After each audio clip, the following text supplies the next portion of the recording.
नमस्कार। उत्तराखंड के इस खास बुलेटिन में आप सभी का स्वागत है। मैं हूं आपके साथ प्रियंका तिवारी। बुलेटिन की शुरुआत करेंगे हेडलाइंस के साथ। देहरादून में मेरिट में आने वाले स्टूडेंट्स का सम्मान समारोह सीएम धामी ने किया सम्मानित। रुद्रप्रयाग में लखपति दीदी अभियान शक्ति को सम्मान का होगा आयोजन। राज्य में साइबर सिक्योरिटी टास्क फोर्स का जल्द गठन। मुख्यमंत्री ने डेटा सुरक्षा पर ली बैठक। कल से शुरू हो सकती है सभी साइट्स।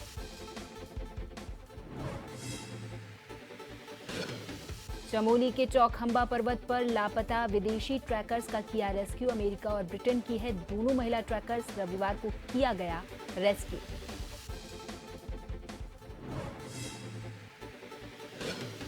किच्छा में एसडीएम ने की सीलिंग। जमीन पर कार्रवाई। कब्जे में ली 207 एकड़ भूमि। अधिकारियों ने लगाए बोर्ड और पिलर।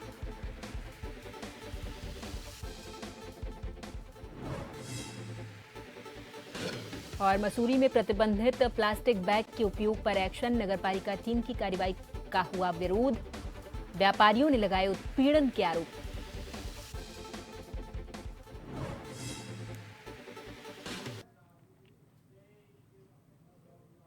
देहरादून के विद्या भारती स्कूल में आज मेधावी छात्र छात्राओं के सम्मान समारोह का आयोजन किया गया है, जहां मुख्यमंत्री पुष्कर सिंह धामी ने बतौर मुख्य अतिथि शिरकत की है। कार्यक्रम में शिक्षा मंत्री धन सिंह रावत के साथ ही कई शिक्षक और भारी संख्या में छात्र छात्राएं मौजूद रहे।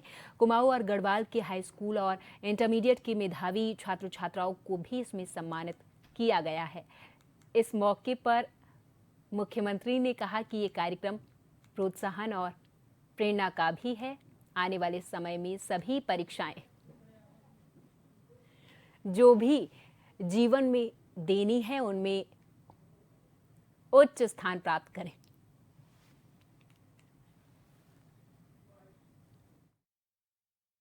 हमारे सभी उदयमान छात्र छात्राएं जिन्होंने हाई स्कूल और इंटर की परीक्षाओं में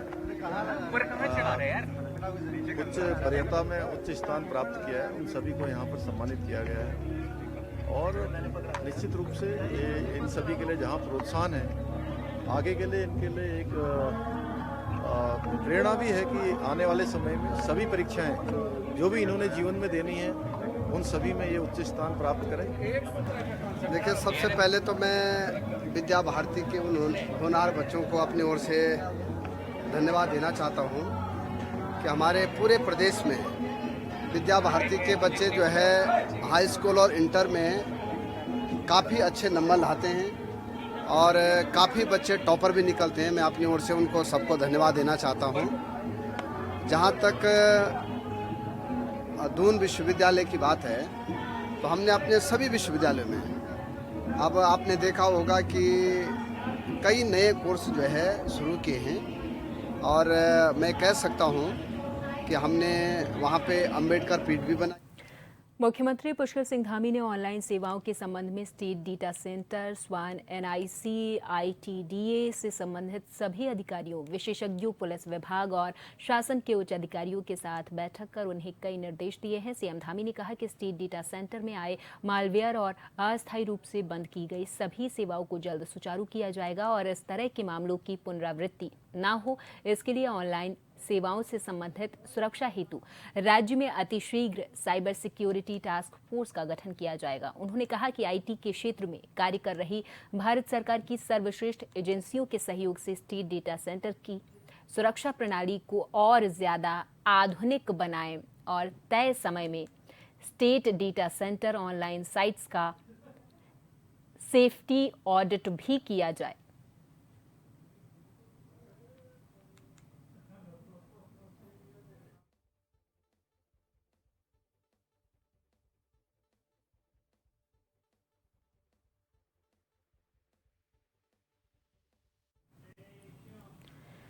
मुख्यमंत्री पुष्कर सिंह धामी ने शनिवार को मुख्यमंत्री आवास में अहम बैठक की है। सीएम ने स्टेट डेटा सेंटर में मालवेयर और अस्थायी रूप से बंद की गई ऑनलाइन सेवाओं को लेकर ये बैठक की। इसमें स्टेट डेटा सेंटर, स्वान, एनआईसी, आईटीडीए से संबंधित सभी अधिकारी, विशेषज्ञों, पुलिस विभाग और शासन के उच्च अधिकारी मौजूद रहे। मुख्यमंत्री ने अधिकारियों को स्टेट डेटा सेंटर की स्कैनिंग अतिशीघ्र पूर्ण कर जनहित से जुड़े विभागों की साइट को प्राथमिकता से पुनः शुरू किए जाने के निर्देश दिए हैं। उन्होंने ये भी कहा कि ये सुनिश्चित किया जाए कि सोमवार तक सभी साइट्स का संचालन शुरू हो जाए।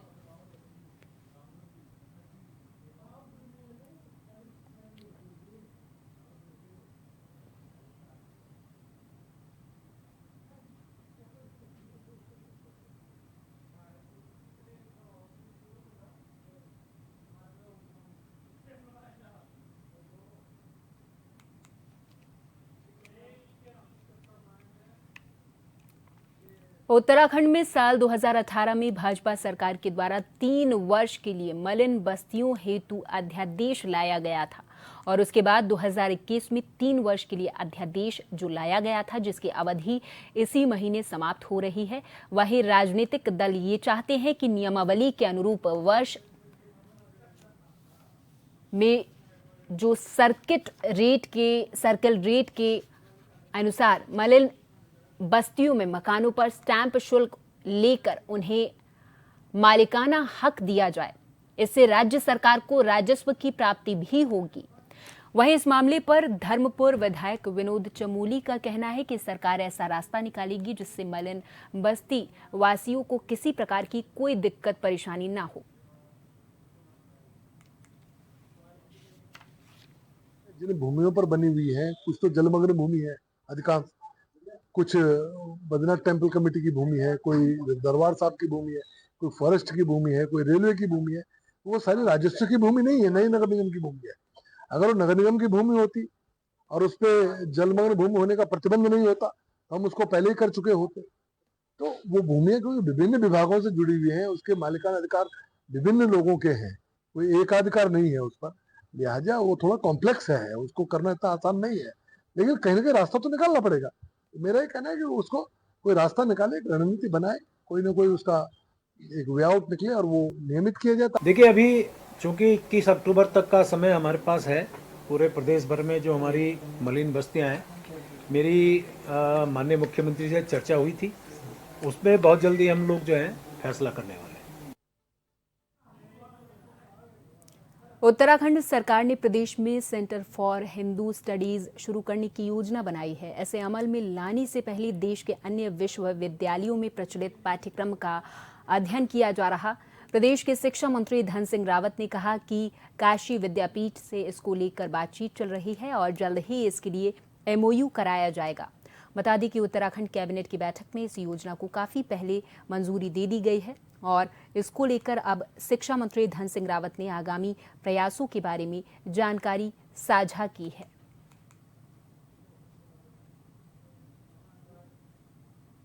मैंने कहा कि उसमें अभी पूरी तैयारी हो रही है और उसमें काशी हिंदू विश्वविद्यालय में अभी उसके लिए पूरा हम लोगों ने उनके साथ भी बातचीत कर रहे हैं। जिन जिन विश्वविद्यालय में ये फाउंडेशन कोर्स चलता है, ये कोर्स चलता है, उनके साथ भी एक MOU किया जाएगा।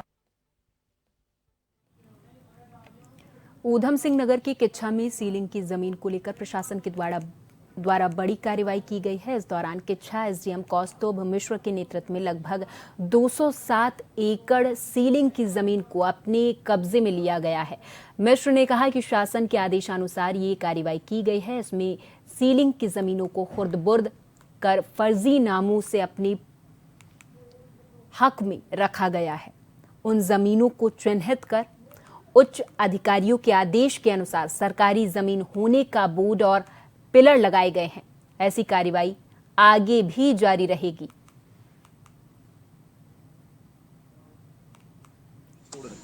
देखिए, इसमें शासन के निर्देश लगातार प्राप्त हो रहे थे कि जो भी सीलिंग की इस तरीके की जमीनें हैं जिन्हें खुर्द-बुर्द किया गया है या फर्जी नामों से आदेशों से उसको अपने पोजीशन में रखा गया है, उन सब की समीक्षा हो रही थी। शासन के निर्देश के क्रम में जिलाधिकारी महोदय ने यहाँ पे टीम गठित की। जिलाधिकारी महोदय के निर्देश में जो भी कमेटी थी उसने अपनी रिपोर्ट दी। उसमें बखपुर, चाचर और कठर्रा में लेके लगभग 207 एकड़, लगभग 1300 बीघे ऐसी सीलिंग की भूमि थी जिसपे सरकार में 1984 में पहले मूल रूप से कब्जा लिया था। विवाद विभिन्न न्यायालयों में गठित था। फाइनली अंतिम रूप से निर्णय होने के उपरांत उस पे कब्जा दखल की कार्रवाई की जा रही है और 207 एकड़ जमीन पे आज कब्जा दखल की कार्रवाई ली जा रही है। सिद्धपीठ मां नंदा देवी मंदिर लाता गांव में पिछले 4 दिनों से लगातार शतचंडी महायज्ञ और संगीतमय कथा प्रवचन का विशेष आयोजन इस बार विशेष तौर पर महानवरात्रि पर्व पर किया जा रहा और आज शतचंडी महायज्ञ और संगीतमय कथा प्रवचन का चौथा दिन है और ऐसे में आज के दिन विशेष पूजा अनुष्ठान के साथ साथ जन कल्याण हेतु एक महायज्ञ का आयोजन किया गया है। जानकारी के मुताबिक लाता गांव के सिद्धपीठ मां नंदा देवी के मंदिर में श्री सतचंडी महायज्ञ और संगीतमय कथा प्रवचन का आयोजन इस बार 9 दिनों तक लगातार किया जाएगा।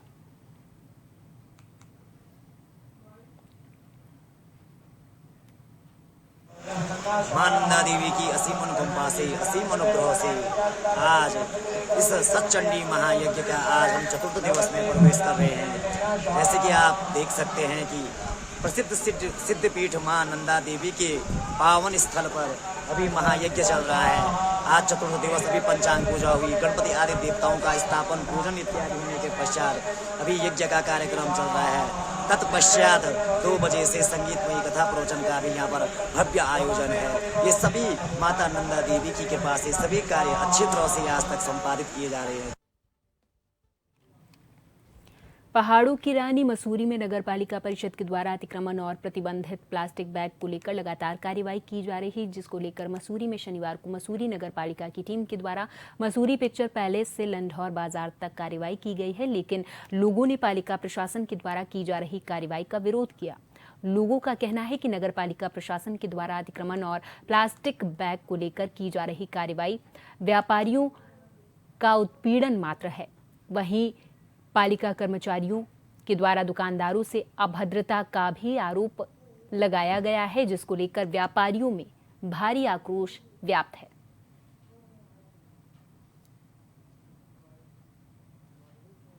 लंढौर बाजार में जो है नगरपालिका के द्वारा एक ड्राइव चलाया गया अतिक्रमण के लिए और पॉलीथीन के लिए, जिसमें हमारा ये कहना है कि ठीक है, ड्राइव जो चलता है वो अब ठीक है, नगरपालिका की एक नियमित कार्रवाई है, लेकिन ड्राइव चलाने से पहले व्यापारियों को अपने विश्वास में लेना चाहिए था। और जो तरीका जो नगरपालिका कर्मचारियों द्वारा अपनाया गया वो बहुत ख़राब है। अब दुकानदारों से बातें करी गई, व्यापारियों का शोषण करा गया और उनसे जो है बहुत बदतमीजी से बातें करी गई। कुछ महिला दुकानदार भी थी जिनके साथ बहुत ज़्यादा बदतमीजी से वहाँ पे बातचीत कर्मचारियों द्वारा करी गई, जिसका पूर्णतः विरोध व्यापार मंडल द्वारा करा गया। उत्तराखंड प्रदेश कांग्रेस कमेटी विचार विभाग बुद्धिजीवी प्रकोष्ठ की आज बैठक पार्टी कार्यालय में हुई है। इस बैठक में बुद्धिजीवी प्रकोष्ठ के कई अधिकारी और पदाधिकारी मौजूद रहे। कांग्रेस बुद्धिजीवी प्रकोष्ठ की इस बैठक में इस बात पर मंथन हुआ है कि आने वाले समय में किस तरह जनता के मुद्दे को उठाकर लोगों को पार्टी से जोड़ा जा सके।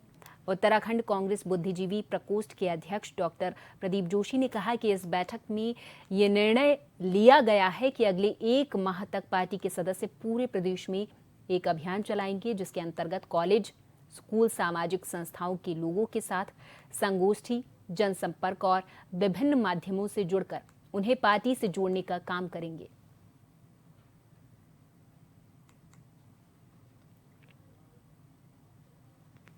आज बुद्धिजीवी प्रकोष्ठ की प्रदेश कांग्रेस बुद्धिजीवी प्रकोष्ठ की बैठक में सबसे महत्वपूर्ण निर्णय हमारा ये था कि हम कांग्रेस के मुद्दों को लेकर, जनता के मुद्दों को लेकर एक आउटरीच कैंपेन चला रहे हैं, व्यापक जनसंपर्क कार्यक्रम, जिसमें हम विभिन्न कॉलेजेस में, इंस्टीट्यूट्स में, इंटर कॉलेज में और सभी डिफरेंट एनजीओज में सभी समूहों से मिलेंगे, कांग्रेस की विचारधारा से अवगत कराएंगे, कांग्रेस किस तरह से इस लोकतंत्र पे जो कुठाराघात हो रहा है उसे दूर कर सकती है, उस लड़ाई में उन्हें शामिल करने के लिए जाएंगे। लोकल मुद्दे भी हैं, नेशनल मुद्दे भी हैं जो राहुल गांधी जी ने उठाए, आउटरीच किया, लोगों से मिले, वो मुद्दे भी हैं।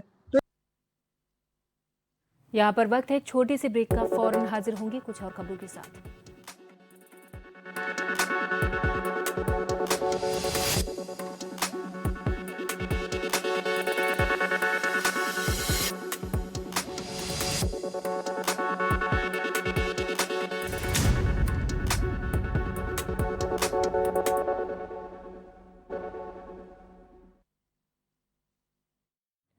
ब्रेक के बाद एक बार फिर से आप सभी का बहुत स्वागत है। पहाड़ों की रानी मसूरी में मसूरी पुलिस के द्वारा एसएसआई विनोद राणा के नेतृत्व में नगर में फ्लैग मार्च निकाला गया है। ये मार्च मसूरी लंढौर बाजार अनुपम चौक से होते हुए गांधी चौक तक पहुंचा है, जहां पर वाहनों की चेकिंग करने के साथ सड़क किनारे लोगों के द्वारा किए गए अतिक्रमण को हटाया गया। मसूरी एसएसआई विनोद राणा ने बताया है कि आगामी त्योहारों के मद्देनजर सतर्कता बरती जा रही, वहीं लोगों को यातायात नियमों के बारे में जागरूक भी किया जा रहा। नियमों का उल्लंघन करने वाले पर कार्रवाई भी की जा रही। उन्होंने कहा कि पुलिस के द्वारा सड़क किनारे किए गए अतिक्रमण को भी हटाया गया है। लोगों के द्वारा सड़क पर अतिक्रमण कर सामान लगाया जा रहा, जिन पर चालानी कार्रवाई भी की गई है।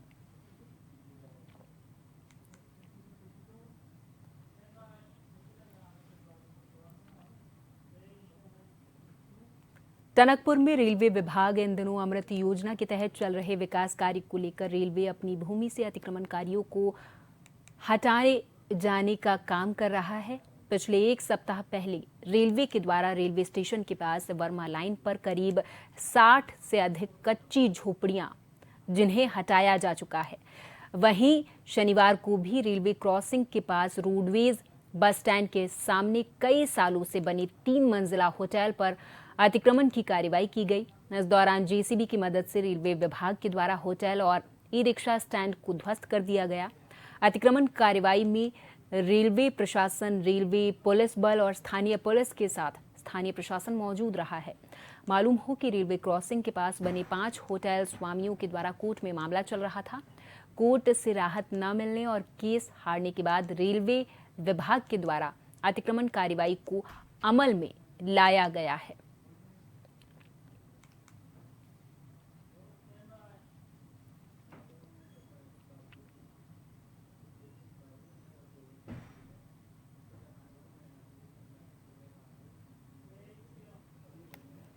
रामनगर और आसपास के लोगों की रामनगर के संयुक्त चिकित्सालय को पीपीपी मोड से हटाने की मांग पूरी होने वाली है। जल्द ही 7 अक्टूबर को इस अस्पताल को सरकार के द्वारा संचालित किया जाएगा, जिसकी प्रक्रिया भी शुरू हो गई है।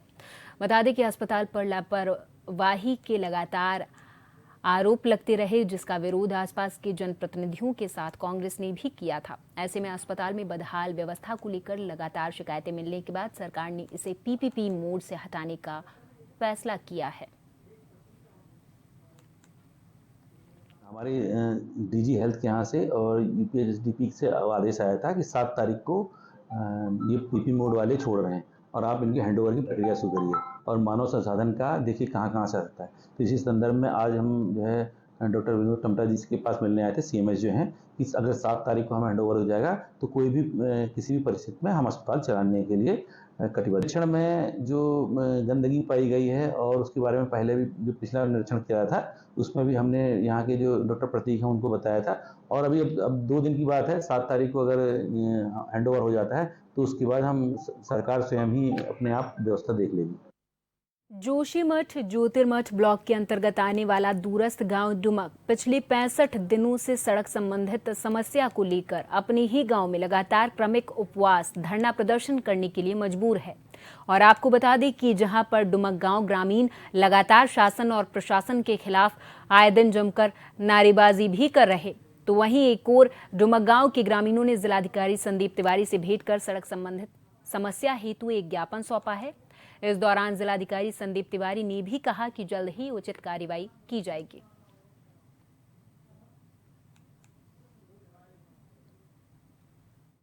कार्मिक धरने का 65 दिन पूरे हो चुके हैं और आज हमारा एक शिष्टमंडल जिला अधिकारी महोदय से मिला और एक ज्ञापन सौंपा और मैंने भी एक ज्ञापन लिखा और मैंने भी जिला अधिकारी महोदय को सौंपा, जिसमें उसमें उस ज्ञापन में ये लिखा गया कि भाई ये सड़क निर्माण का कार्य त्वरित गति से नहीं होता है तो मैं अपना आत्मदाह करने को तैयार हूँ। चमोली के पोखरी ब्लॉक सभागार में जिलाधिकारी संदीप तिवारी की अध्यक्षता में आमजन की समस्याओं के निस्तारण के लिए जन सुनवाई कार्यक्रम आयोजित किया गया, जिसमें बद्रीनाथ विधायक लखपत बुटोला मौजूद रहे। जन सुनवाई कार्यक्रम में पहुंचे जनप्रतिनिधियों ने फूलमालाओं से विधायक का स्वागत किया है। वहीं जनप्रतिनिधियों ने स्वास्थ्य, शिक्षा, सड़क, पेयजल संबंधित समस्याएं प्रमुखता से जिलाधिकारी के समक्ष रखी हैं।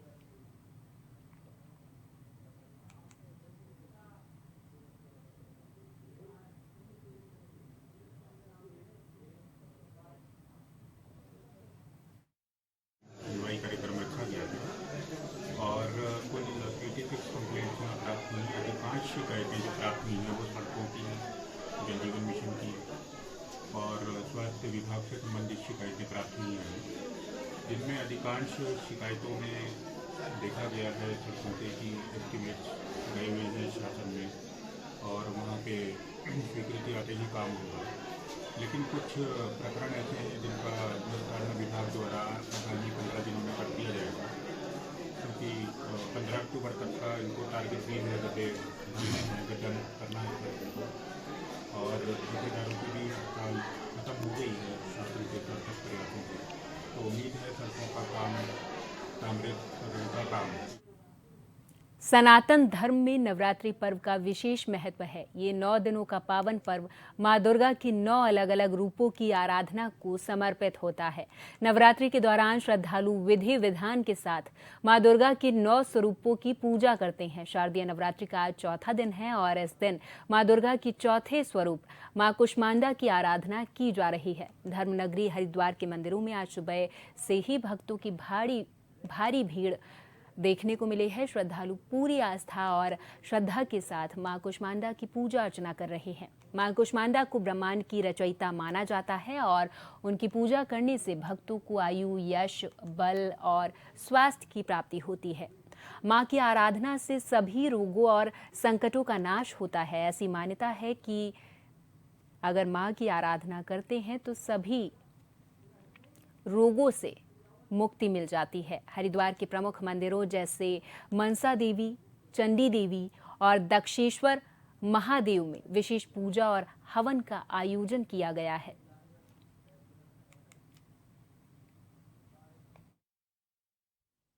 भगवती कुष्मांडा को श्रद्धा भाव से जो भक्त जो है अपने श्रद्धा से, भाव से पत्र पुष्प फल आदि जो मिष्ठान आदि अर्पण करना चाहे, भगवती को षोडश श्रृंगार पूजन करें तो षोडश श्रृंगार चलाए। इस प्रकार से श्रद्धा भाव से जो भी श्रद्धालु भक्त जो है जो भी अर्पण करना चाहे वो माती है। अगर सनातन पद्धति में हमारी आजकल पर्व है, ये नवरात्रों का पर्व है। प्रथम दिन जो है ये नवरात्र प्रारंभ हुआ है और नवरात्रों में जो है श्रद्धालु सनातन को मानने वाले हम अपने धर्म की का अनुसरण करते हैं। तो इसी के साथ इस बुलेटिन में फिलहाल के लिए मेरे साथ बस इतना ही। आप देखते रहे जन टीवी। नमस्कार।